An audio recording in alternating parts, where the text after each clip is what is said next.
Welcome to Let's Build a Willys Jeep. In today's video, I'm going to show you guys how to install your grounding strap or your bonding strap to your engine block so you can ground your engine block directly to your frame. Get a bonding strap that's approximately 1 foot long, which you can get from any automotive store. This hole right here will attach directly to your engine block, while this hole and bolt will attach directly to your frame. And the bolt we'll be using for this hole will be located down here, and it's the bolt that actually attaches your bell housing to your engine, and it's this bolt right here, or your dowel bolt. And we will attach one end of your bonding strap to this bolt. Unloosen the nut and lock washer on your dowel bolt so we can install our bonding strap directly to this bolt, and it will make contact directly with your engine block. Using a drill and a wire wheel, I'd highly recommend to remove any paint or grease off the engine block so you have a good contact for your bonding strap. Clean off the surface on your engine block where your bonding strap will make contact with your engine block.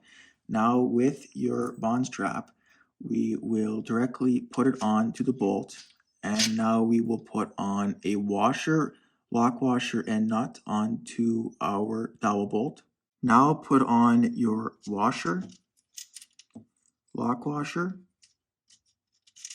and your nut onto your bolt.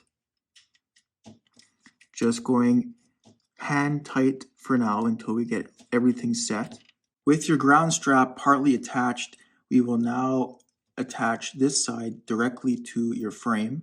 I am now underneath the Jeep, and our ground strap will be connected directly to the frame. It's very important that we remove all the paint around your hole because you want to make sure we ensure a good solid ground.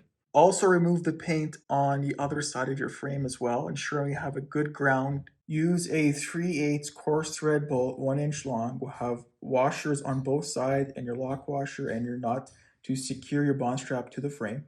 Push your bolt through the frame with 1 washer on the outside. Now install your ground strap onto your bolt, just pushing it on. And now we will secure with a washer, lock washer, and nut. Just hand tight the bolt on the frame using a ratchet. Make sure to install your ground strap in a nice straight line so there's lots of room to clear between your ground strap and your front drive shaft. Also make sure that you torque your dowel bolt that connects your engine block to your bell housing to 40 foot-pounds. And that is how you install your ground strap between your engine block and your frame.